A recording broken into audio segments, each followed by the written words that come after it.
Pennsylvania, Mr. Mackenzie, for 5 minutes of questioning. Thank you, Mr. Chairman, and thank you to all of our panelists for being here today. Agroterrorism and the threat that we face in this sector is one that I've seen an increasing number of instances that raise concerns, and so I think it's a very important topic that we're focusing here on today. So just to build on the previous questioner's items, can you tell me just logistically, which ports of entry, airports, land crossings, do we believe are the most vulnerable right now, and what are we seeing terrorism networks and other individuals utilize to gain access to our country?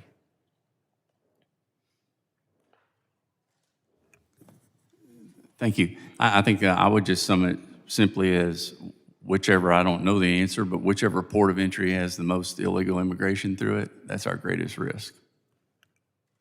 Sir, I think it also depends on the consequences you're looking for. If you're looking for large-scale consequences in a high population density place, then you're looking at the major metropolitan areas and the ports of entry there. If you're looking to affect agriculture, you're probably looking at the ports of entry into places like Pennsylvania and Oklahoma, places where all of that is happening.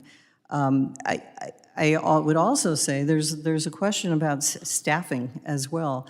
You'd have to look and see where are all the agricultural inspectors, in the airports. How many are there? How many do we still need? They're not evenly spread throughout all of that. And lastly, I would say we have ports of entry in the territories as well.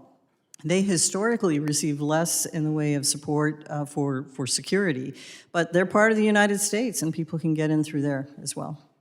In the history that you have seen these instances occur, where are they originating from, and is it a concerted, organized effort, or are they more typically lone actors? Well, I suppose recently we've seen some of the experimentation by foreign nationals who brought in some stuff from China that we didn't want to have here, and we said, no, you can't do it, but they came here anyway and decided to conduct that research in our facilities. But I would say to you, sir, there's probably more of it going on than any of us realize. We do not have an effective investigatory mechanism that is, nationwide.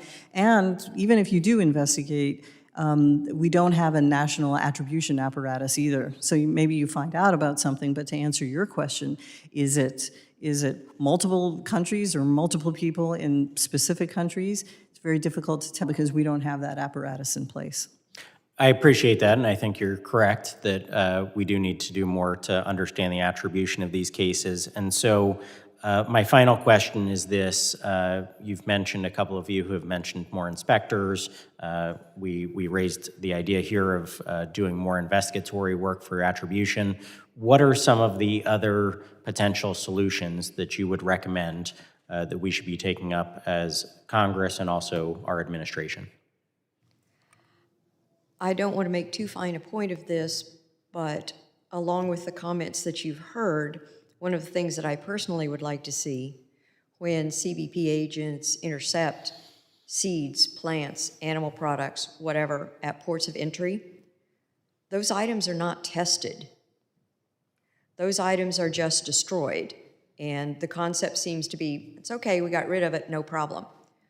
I would like to see those items tested. One, to see if they are in fact carrying a high consequence agent, but secondly, what is the agent? It gives us a better sense of the actual risk that we're facing. We know we can't intercept everything, but if we can test the things that we do in fact intercept, then we should have a better idea of what's coming in, where it's coming from. Is it an agent that is of high consequence or not? Yeah, if I can add on to that. So, I mentioned having the whole genome sequencing and having a repository, and we have lots of those in different places in our country, but we don't bring all that data together. So if we could bring that together, over time, we would have the opportunity to perhaps notice trends, emerging trends, and whether something's been manipulated with gain of function or CRISPR-type work, or is it just downright engineered? So if we're taking advantage of those opportunities when samples present themselves to catalog that material, it's advantageous for us.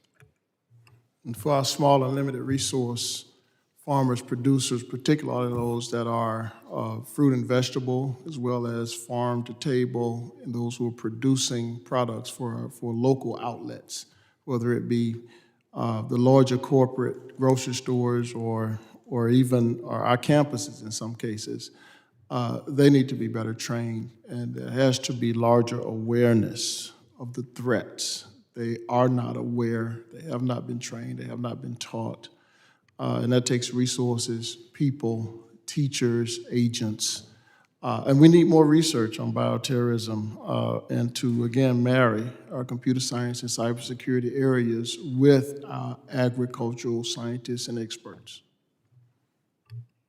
Sir, I would just add two things. First, we need more diagnostics. We need more diagnostic tests. Our country has a tendency to wait until something happens and then throws medicine at it, and that's okay, but we need to get ahead of it. So you'd want diagnostic tests that somebody could use right away, all the way down at the local level, all the way up to the feds. That's one. And then the other is that we need to strengthen our law enforcement. The FBI is involved very much in dealing with this, but so is ICE, and so is obviously CBP, the U.S. Secret Service, and so forth. They need some more resources to be able to investigate and interdict. Fantastic. Well, thank you to all of you for those recommendations and for being here. Appreciate your testimony. With that, I'll yield back.